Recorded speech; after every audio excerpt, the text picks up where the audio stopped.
Aaron Rodgers, he might be back. Dave Helman, you were there in the flesh. My guy flew all the way from L.A. to Chicago, drove from Chicago to the Bay, watched the game, left the Bay, went back to Chicago at 2 a.m., left Chicago, got on a flight back to L.A. and was here yesterday morning for the show. Turn up. The Bay now? Dedication. Yeah, I've never heard that before. If he called it the Bay and he played there. What do you mean? I played there. That's what we call it. That's what they call it? Is that what you call it? In the NFL world, yes. Okay. The Bay? Yeah, it's hard to make Green Bay swaggy, Don't but he look at did. me like that. Listen, you gotta get some kind of swag in Green Bay. Okay, look, Aaron Rodgers brought the swag back. So, Will Blackmon, let me ask you, you played with Aaron Rodgers his first year as a starter. You were there. You've watched him develop over the years. Is vintage Aaron Rodgers back? Vintage Aaron Rodgers never left. Still there. What happened was people around him changed. That was the deal. Lost Devontae Adams, but vintage Aaron Rodgers is back. You saw what he did last week, 14 for 20. 224, 3 TDs, 0 picks. That's vintage Aaron Rodgers. That's vintage Rodgers. In my mind, I'm with you wholeheartedly. I think he's back. Dave, I see you giving me a look, but look at that look. 3 touchdown passes, no picks. That efficiency. Would be 51 touchdowns on a season, no picks. He had 6 incompletions, but 2 of which were drops. Why don't you think, or do you not think vintage Rodgers is back? It wasn't vintage Aaron Rodgers, but that could be a good thing. Like, you hear me say that, and you assume that I'm calling him a bum or something. That's not the point. That was not vintage Aaron Rodgers because that was a Green Bay offense that I am not used to seeing, and it's a Green Bay offense that I was hoping we would see earlier. What I'm trying to get to is the engine of this team is not Aaron Rodgers. It's their running game.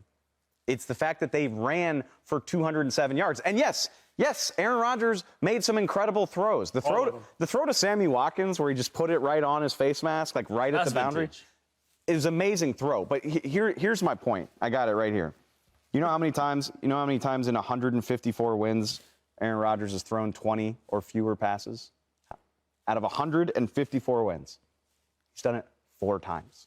Vintage Aaron Rodgers is in the gun, spread out, throwing the ball 36 times a game, completing 30 of them, 380 yards, 4 touchdowns. That's vintage Aaron Rodgers. This is, let me make the 5 or 6 plays that I need to make and let Aaron Jones do the rest. And honestly, it's a recipe for success. That's the best they've looked all year. This is what they've needed to be doing since the beginning of the season.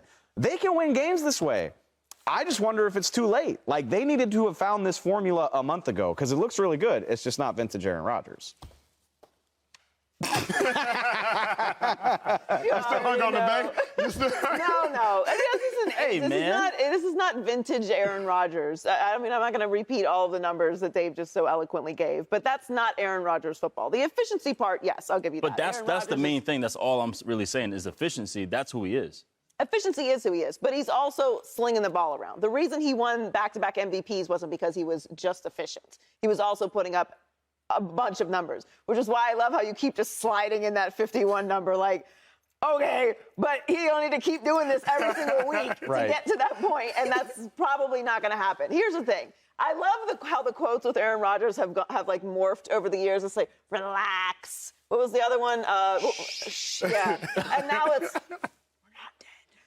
oh, did he say that? Yeah, but here's the thing, like you mentioned, playing with Aaron Rodgers. I remember in a particular practice, I actually picked off one of his passes, and he gave me the meanest death stare I ever saw in my entire life. Like, don't you ever touch the football ever again. So my point in terms of efficiency, he does not like turning the ball over. He does not like throwing interceptions. So yesterday, him with the 3 TDs and 0 picks, that is vintage Aaron Rodgers. It's not so much him throwing the ball 40 times all over the field. It's like, look, I'm going to do what we need to do in terms of, like I said, all the touchdowns, no interceptions. That is who he is. And, I mean, it's hard for him to be like that in terms of throwing it 30 times when he doesn't have the guys around him to do so. Sure, and Dave's also right. That's not going to work this year. Right. So, because he doesn't have the guys. So they should be leaning into the run game. For sure. They have an amazing ensemble at the running back position. Sure so do. they should be And it was against the Cowboys. Correct. Now that was vintage. Now that was vintage Aaron Rodgers. But when you're looking at the season and what Aaron's going to be able to do and string together moving forward, that's what I'm hesitant about. Look, they lost 5 games in a row. This is the NFL. That's quite a hole to climb out of, especially when you've got a team in your division that's winning the way that the Minnesota Vikings are.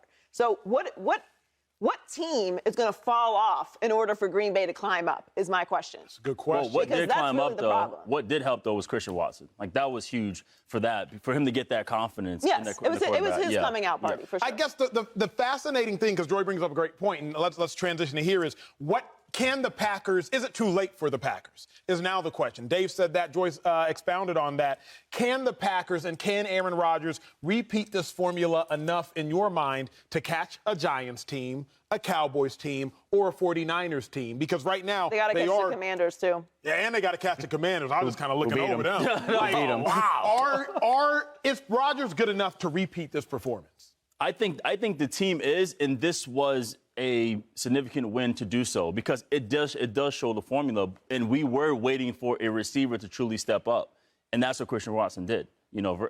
After the first drop he had in the beginning of the year, now he went over 100 yards and really balled out. So I think if they just stick to this formula, it's very possible. The interesting thing, though, Dave, is it's not that Aaron Rodgers doesn't have the ability. I think that's where so many people are lost. Right, that's what I'm saying. That's vintage. He's still there. He's still there. I mean? To your point, I think other cats left. Remember, Christian Watson had a day. I think 103 yards, Dave. Correct me if I'm wrong. 107, right? But he still had 2 drops.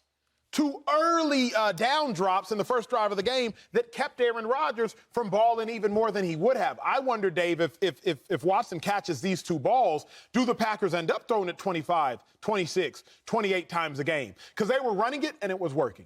You start passing it, he's dropping it. And remember, even this play where Christian Watson stops running because he looks back instead of looking up, I think that's a part of the reason that you didn't see the 35, 40 passes a game. I don't know if it's on Aaron Rodgers. I think it's on the wide receivers. I hope that's not true. And it's getting cold. Run the ball. Again, another great point. It's not going to get any more favorable. I mean, by Green Bay, it's funny, living in L.A. now, I'm like, oh, yeah, it wasn't that bad in Green Bay. It was 32 degrees. And everybody's like, that's not bad? That's awful.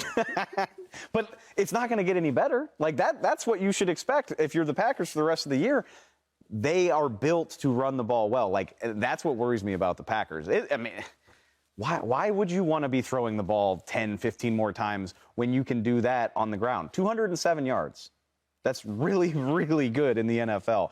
I think that is their best path forward. I don't know if they can make up the ground. Again, they've lost to the Commanders. They have lost to the Giants. So they have lost tiebreakers to 2 teams that are in the wild card chase with them. That ain't good. They've lost it to the Vikings already. Catching the Vikings feels like an absolute pipe dream. But even in the wild card chase, they've got losses to a few of those teams they're fighting against. If they play this way, I think they can make it interesting. Aaron Rodgers is good enough that I cannot completely just say, get out of here, you're gone. But We're not dead. The margin of error is very, very slim. But playing that way, I think they can do it. Well, that's kind of where I'm at with them. This was a great win. Normally, I would think why hit it to me? As you said, it was a great win.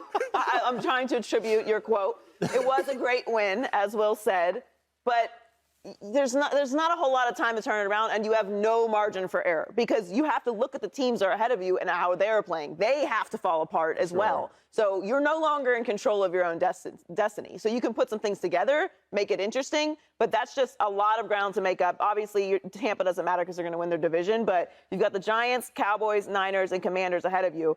And look, the Falcons and Cardinals are still playing for something as well. So you really can't mess up moving forward. Rodgers played atrocious versus the Detroit Lions, 3 interceptions. He balled out versus the Dallas Cowboys, 3 touchdowns. Which Aaron Rodgers you expect us to see going forward? I expect to see the Dallas one.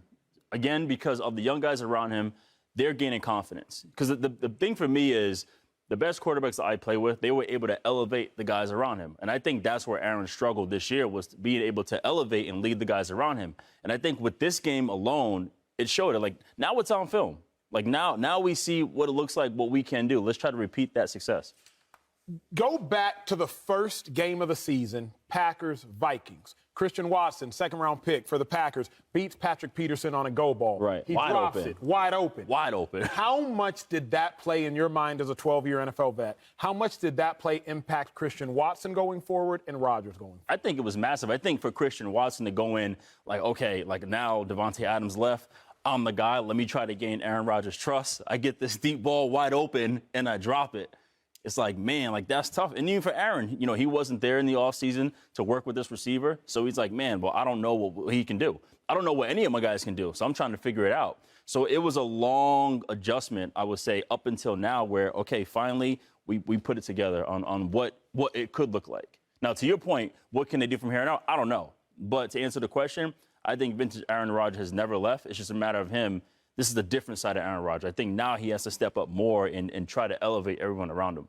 Well, it seems like the switch has flipped for the Packers, at least for Christian Watson. Subscribe here to get the latest from Speak, and go watch a few segments from our other shows on FS1.